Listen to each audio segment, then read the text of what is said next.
has this affected you and fellow farmers on the marsh? Well, because of the foot and mouth restrictions and the blue tongue control order, generally we find ourselves with our summer stocking levels of sheep still on the farms as we approach winter. And with a change of weather and the reduction in grass growth, that's not a good scenario. What do you think needs to be done?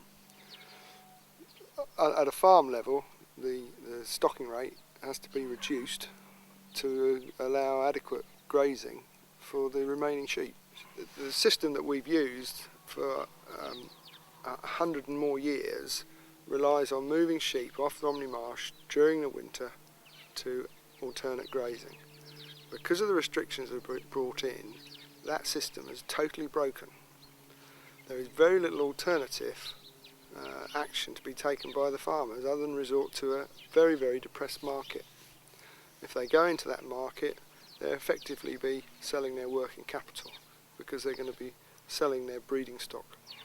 Foot and mouth caused all the problems of where the number of sheep are left on the farms, because there was no movements have taken place of any consequence since the beginning of August. And when the restrictions for foot and mouth got lifted, immediately we had problems with blue tongue, and the restrictions for blue tongue are now more onerous, in fact, than the ones for foot and mouth.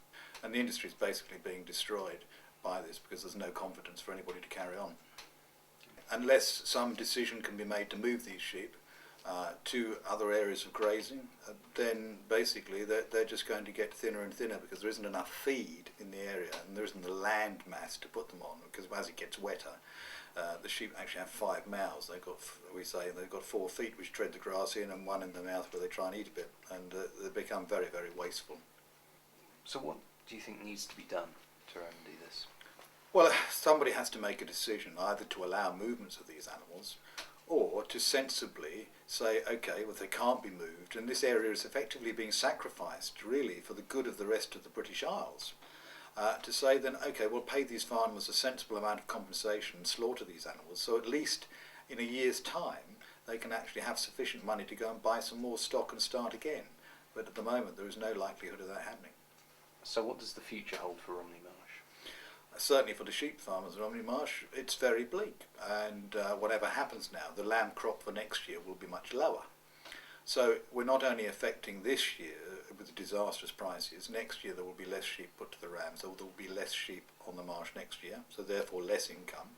And we're also eroding into the year after that, because some of the breeding stock will be kept till then or are being slaughtered because there's nowhere else for them to go, and that's 2009's crop. Farming is a long-term business. You don't just do it overnight. You don't just switch it on and off. You know, we are always planning 1 or 2 years ahead. If farmers make the hard decision based on a welfare assessment of their flock that they can't keep as many, then they're quite rightly going to have to reduce their numbers. But this has an ongoing strategic effect upon production from Romney Marsh and its surrounding areas from its grassland.